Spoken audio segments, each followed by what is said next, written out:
Hi everyone, welcome back to this channel. आज इस channel पर हम एक नया टॉपिक पढ़ेंगे जो है हमारा ज्योग्राफी का important chapter our solar system. Okay, हम अपने सोलर सिस्टम के बारे में पढ़ेंगे कि हमारे सोलर सिस्टम किन चीज़ों से मिलकर बना है और उससे रिलेटेड जितने भी इम्पॉर्टेंट एमसीक्यूज़ होते हैं उन्हें भी हम बाद में सॉल्व करेंगे। ठीक है, और जो जो उसके प्लैनेट्स हैं जिन चीज़ों से मिलकर बना है उसके बारे में भी पहले डिस्कस करेंगे। Okay, let's get started. First हम इसका एक इंट्रोडक्शन देखेंगे कि हम जिस गैलेक्सी में रहते हैं, जिस सोलर सिस्टम में रहते हैं, उसके बारे में थोड़ा सा जानेंगे। Okay, first our galaxy is Milky Way galaxy. जिस गैलेक्सी में हम रहते हैं उसका नाम क्या है? तो मिल्की वे गैलेक्सी है। इसे हम आकाशगंगा भी कहते हैं और मिल्की वे गैलेक्सी भी कहते हैं। ठीक है, दोनों नामों से जाना जाता है। तो अब आप देखोगे इसका नाम क्यों है। नाम इसलिए है क्योंकि एक गैलेक्सी नहीं है, अगर आप पूरी यूनिवर्स की बात करें तो बहुत सारी गैलेक्सी हैं। ठीक है, हम जिस गैलेक्सी में रहते हैं उसका नाम है मिल्की वे गैलेक्सी और आकाशगंगा, आप कुछ भी कह सकते हैं। Okay, it is spiral in shape. इसकी शेप कैसी है? स्पायरल है। स्पायरल मीन्स सर्प के आकार की। जैसे आप देखेंगे ये एक राउंड आ गया। ठीक है, फिर इसके जो केंद्र हैं, मुंह हैं, वो भी कितने रहेंगे? 3 रहेंगे। इस तरह से है हमारी गैलेक्सी की शेप। 3 तरह की शेप होती है गैलेक्सी की। जो हमारी गैलेक्सी की शेप है उसका नेम क्या है? स्पाइरल, सर्पाकार। ठीक है, got it. Next one, nearest galaxy to our is Andromeda. अब अगर हमारी गैलेक्सी के सबसे पास वाली गैलेक्सी के बारे में पूछें तो उसका नेम क्या है? एंड्रोमेडा। बहुत इंपॉर्टेंट पॉइंट्स है जो मेनली एग्जाम में पूछे जाते हैं। ठीक है, अभी मैंने आपको 3 बातें बताई हैं। हमारी गैलेक्सी का नेम, ठीक है, उसकी शेप और उसकी सबसे पास वाली गैलेक्सी। आई होप आपको क्लियर हो गया होगा। हमारी गैलेक्सी का नेम है मिल्की वे गैलेक्सी, शेप क्या है? स्पाइरल, और इसकी पड़ोसी गैलेक्सी कौन सी है? एंड्रोमेडा। ओके, अब हमारा सोलर सिस्टम बना किन किन चीज़ों से है? ठीक है, तो our solar system consist of a star. हमारे सोलर सिस्टम में क्या है? एक स्टार है। उस स्टार का नाम क्या है? सन। ठीक है, अब आप कहेंगे बहुत सारे स्टार हैं, लेकिन एक बड़े वाले स्टार की बात हम कर रहे हैं तो उसका नाम है सन। बहुत सारे लोग सन को स्टार नहीं मानते, लेकिन वो एक स्टार ही है। ओके, और क्या है हमारे प्लैनेट्स में? 8 प्लैनेट्स।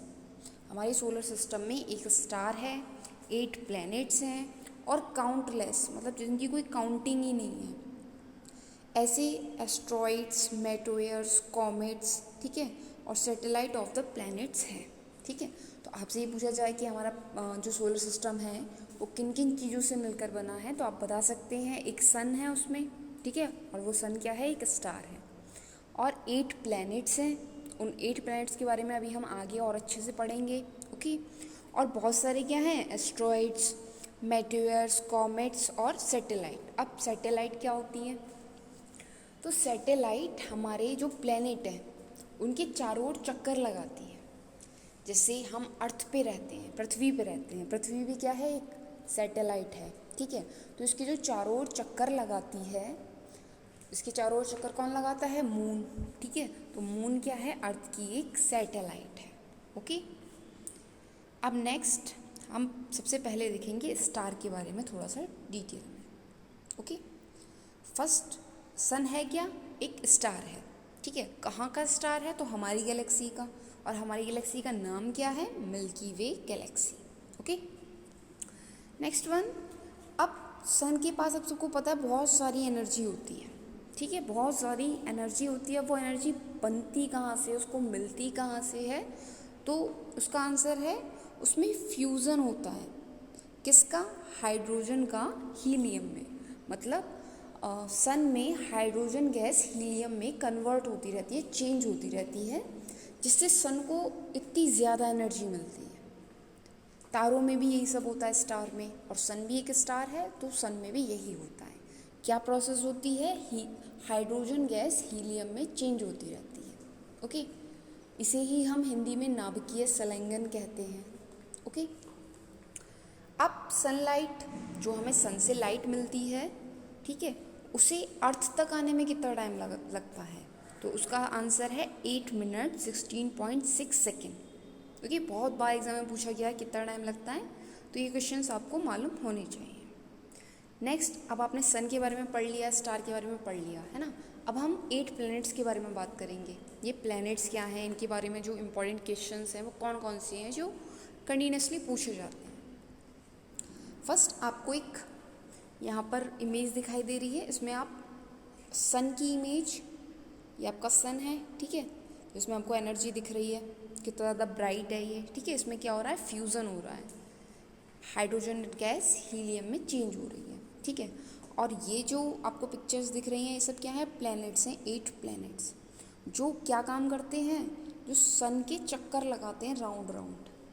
इनका एक रास्ता डिसाइड होता है जिसे हम ऑर्बिट कहते हैं, और ये उसी रास्ते पे सन के चारों तरफ क्या करते हैं, चक्कर लगाते हैं, जिसे हम इन इंग्लिश क्या कहते हैं, रिवॉल्यूशन, ठीक है।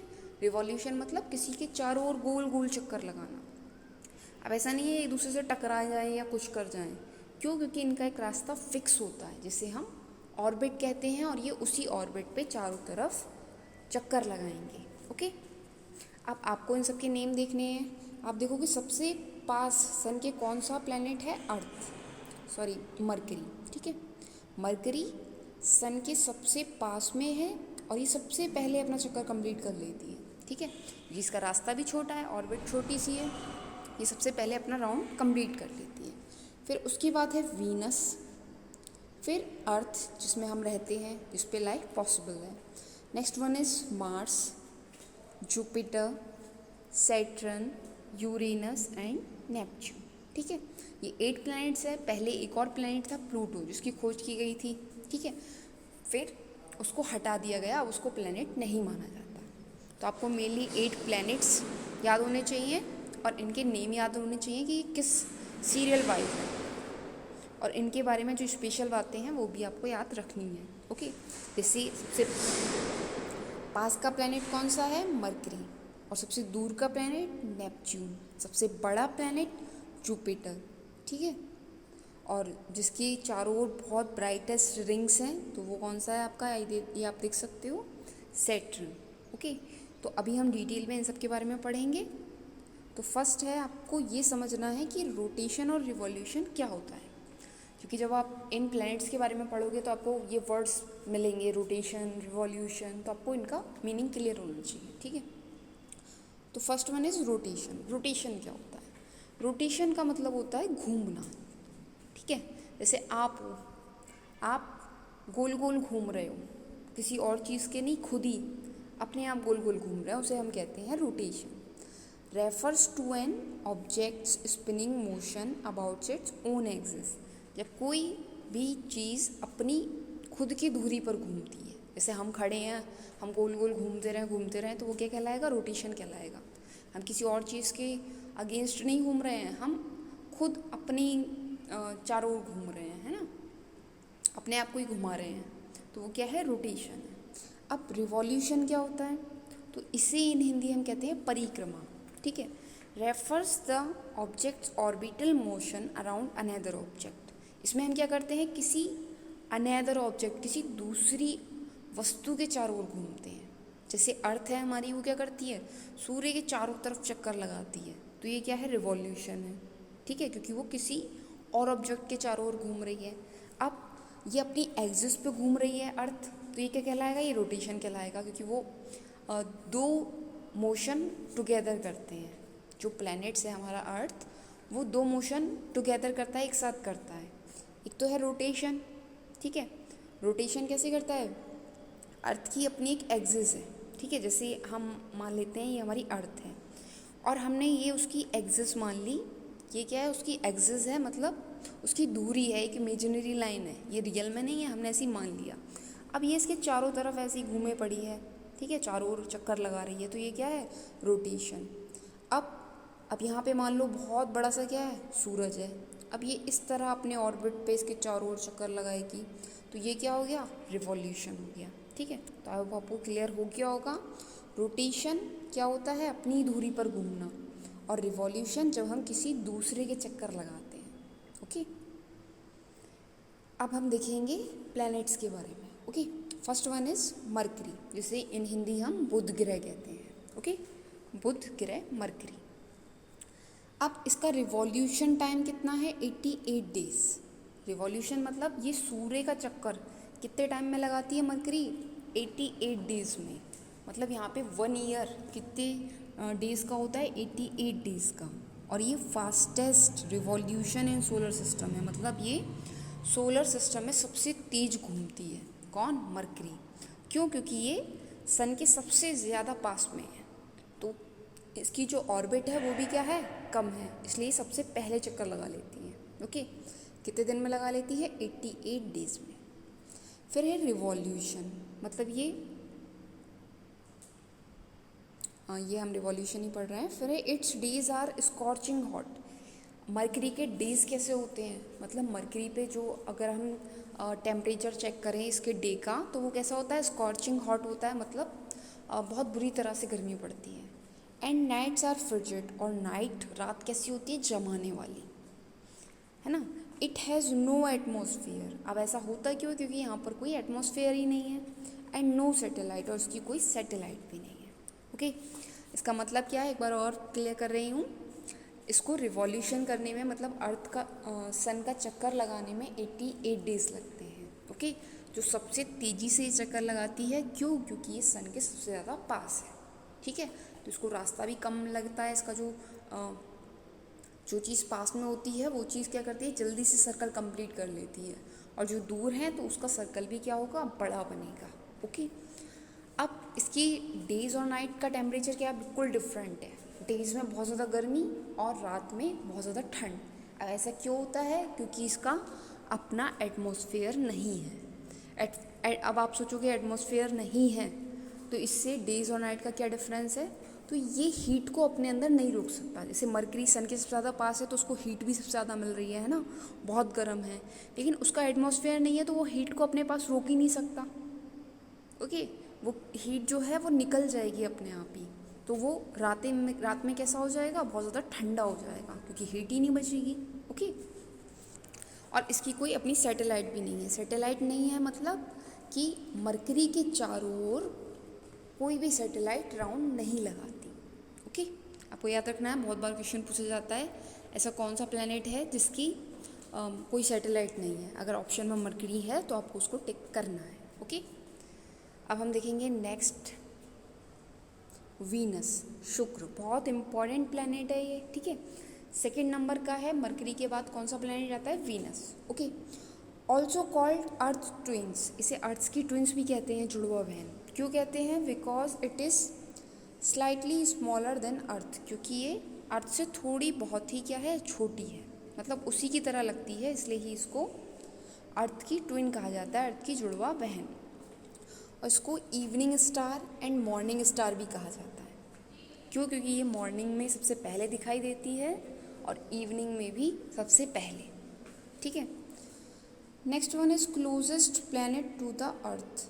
ये अर्थ के सबसे क्लोजेस्ट है, सबसे पास है।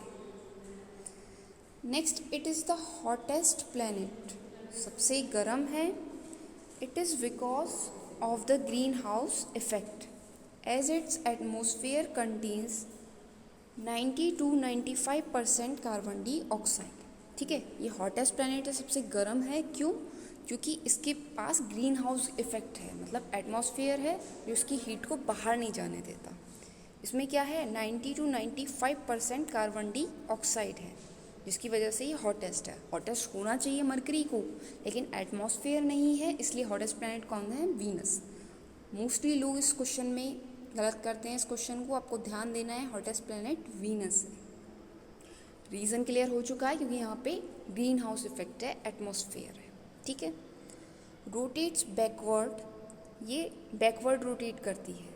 ठीक है, अनलाइक अदर्स, सब लोगों के अगेंस्ट। जैसे बाकी सारे प्लैनेट्स रोटेट करते हैं, ये उनसे डिफरेंट डायरेक्शन में रोटेट करती है। नेक्स्ट प्लैनेट है आपका मार्स, मंगल ग्रह। ठीक है, इसको रेड प्लैनेट भी कहा जाता है। क्यों? क्योंकि इसका कलर आप दिखेंगे तो रेड कलर का दिखेगा। ठीक है, recent exploration has thrown light on the possibilities of existence of life hair. बहुत सारी एक्सप्लोरेशन से पता चला है कि यहाँ पर मार्स पर क्या है? लाइफ पॉसिबल है। जिस पर मूवी भी बनी है मंगलयान, है ना। तो ये पता लगाया गया है कि मार्स ग्रह पर भी लोग रह सकते हैं, ठीक है। इट हैज़ 2 सैटेलाइट, इसकी 2 सैटेलाइट हैं, कौन कौन सी, फोबोस एंड डेइमोस, ठीक है। अभी आपने देखा था मरकरी की कोई भी सैटेलाइट नहीं थी, वीनस की कोई भी सैटेलाइट नहीं थी, लेकिन मार्स की 2 सैटेलाइट हैं, ठीक है। 4th नंबर का प्लैनेट है ये आपका, ठीक है। और इसकी 2 सैटेलाइट हैं, फोबोस एंड डेसिमोस, ठीक है। Next one is Jupiter. Jupiter है बृहस्पति, ठीक है। बृहस्पति ग्रह कहा जाता है इसको। लार्जेस्ट ऑफ ऑल प्लैनेट्स, ये सारे प्लैनेट्स में सबसे बड़ा है, ठीक है। लार्जेस्ट पूछा जाएगा आपका तो कौन सा प्लैनेट है, Jupiter. Called lords of heavens, इसे लॉर्ड्स ऑफ हेवेंस कहा जाता है, ठीक है। It has the fastest rotation time, ये बहुत तेज़ी से रोटेट करता है, ठीक है, घूमता है। स्पीड भी दे रखी है आपको 9.8 hours in the solar system, okay. It has 63 satellite, जिसमें से सबसे फेमस कौन है, यूरोपा, गैनेमेडे और कैलिस्टो। ये नेम आपको याद रखने पड़ते हैं क्योंकि मोस्टली एग्जाम में ये तो सबसे ज़्यादा पूछी जाती है, ये किसकी सैटेलाइट है, okay. Next one, Ganymede is the largest satellite of solar system, और ये सबसे बड़ी सैटेलाइट है पूरे सोलर सिस्टम। कितनी सैटेलाइट हैं जुपिटर की, तो 63 हैं, ठीक है। और सबसे ज़्यादा बड़ी कौन सी है, गैनेमेडे है। अब ये जुपिटर की सबसे बड़ी नहीं है, ये सोलर सिस्टम में जितनी भी सैटेलाइट है सबकी सबसे बड़ी सैटेलाइट है, ओके।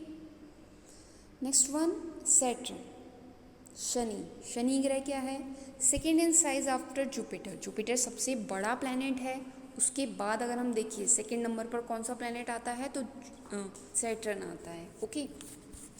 इसका रिवॉल्यूशन मतलब ये सूर्य का चक्कर कितने सालों में लगाता है, तो 29 ईयर्स, कि जैसे जैसे दूरी बढ़ रही है वैसे वैसे इनका टाइम भी बढ़ रहा है। तो 29 साल में सैटर्न पर एक चक्कर पूरा होता है, ओके। और रोटेशन कितना है, 10.3 आवर्स। और अगर हम अपनी पृथ्वी की बात करें तो हमारी पृथ्वी को 365 डेज लगते हैं एक रोटेशन कंप्लीट करने में, तभी तो हमारा 1 ईयर होता है, ठीक है। तो अगर हम सैटर्न से कंपैरिजन करें तो सैटर्न में 29 सालों में 1 साल माना जाएगा उसका, ठीक है। लीस्ट डेंसिटी ऑफ ऑल, इसका जो घनत्व है वो सबसे कम है। और unique feature is it system of rings, और इसे हम यूनिक क्यों कहेंगे, क्योंकि इसका जो रिंग्स है इसमें, जिसे हम वलय भी कहते हैं, ठीक है, वो क्या है, वो बिल्कुल यूनिक है, ठीक है। इसकी सैटेलाइट कितनी है, 62।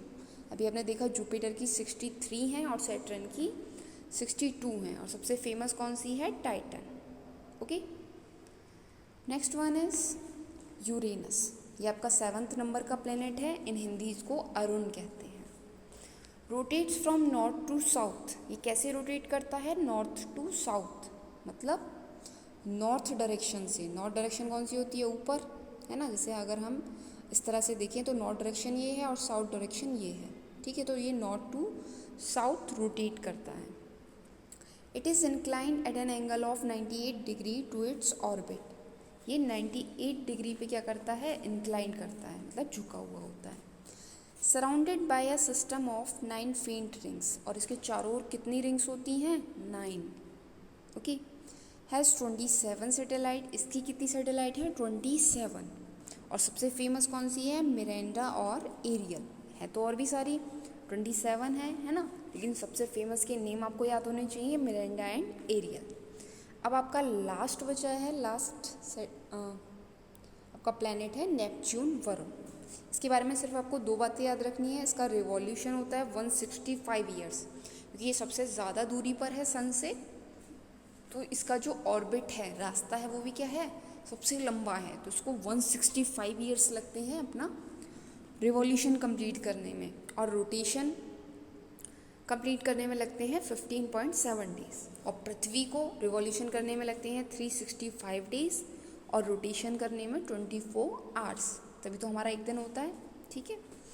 तो ये आपका पूरा 8 प्लैनेट्स मैंने आपको बता दिए, इनकी बीच इनसे रिलेटेड जो भी इंपॉर्टेंट क्वेरीज हैं वो सब आपकी शॉर्ट आउट हो गई हैं, ठीक है। अब नेक्स्ट हम देखेंगे क्वेश्चंस।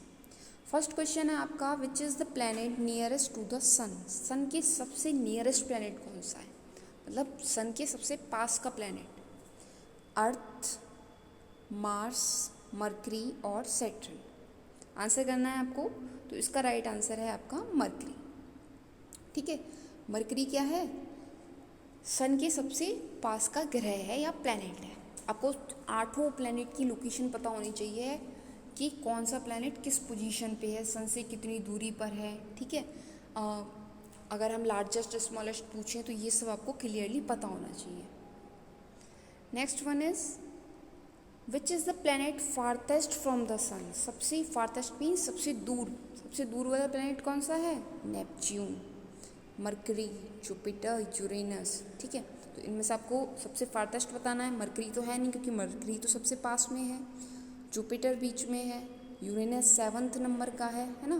तो 8th नंबर का आपका प्लैनेट है नेपच्यून, तो इसका राइट आंसर है नेपच्यून।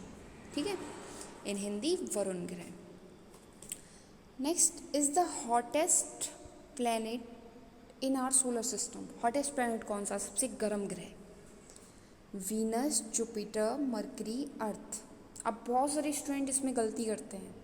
ठीक है, बहुत सारे स्टूडेंट जो पढ़ते हैं वो भी भूल जाते हैं, कहीं ना कहीं बहुत कन्फ्यूज़न रहता है इस क्वेश्चन में। अर्थ तो नहीं है, अगर अर्थ होता, ठीक है, अगर अर्थ होता तो हम यहाँ पर लाइफ ही पॉसिबल नहीं होती। मरकरी हो सकता है, जुपिटर सबसे बड़ा है ना, तो ये भी नहीं है। वीनस भी हो सकता है, तो उसका राइट आंसर है आपका वीनस। मरकरी क्यों नहीं है? क्योंकि मरकरी के पास अपना एटमॉस्फेयर नहीं है। वो सबसे पास ज़रूर है लेकिन अपना एटमॉस्फेयर ना होने की वजह से वो बहुत जल्दी ठंडा हो जाता है। और जो वीनस है उसके पास ग्रीन हाउस गैस इफेक्ट की वजह से वो जल्दी ठंडा नहीं हो पाता। तो सबसे गर्म ग्रह किसका है, कौन सा है? वीनस।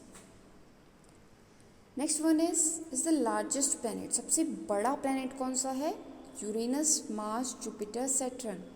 राइट आंसर है जुपिटर। जुपिटर सबसे बड़ा क्या है? प्लैनेट है। Okay, next one, question number 5, which is the smallest planet. सबसे छोटा प्लैनेट बहुत इजी है, मरकरी। सबसे पास में भी मरकरी है और सबसे छोटा प्लैनेट भी कौन सा है? मरकरी है। Next one, which of these in the coldest planet in our solar system. आपसे पूछा सबसे ठंडा प्लैनेट कौन सा है।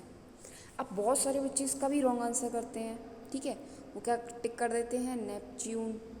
ठीक है, क्योंकि नेपच्यून सबसे दूर है तो इसका मतलब वो सबसे ठंडा है, लेकिन ये चीज़ गलत है। सबसे ठंडा प्लैनेट है Uranus.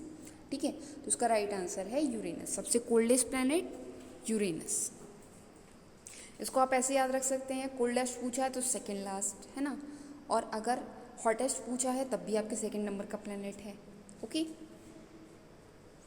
Question number 7, the planet with rings around is are.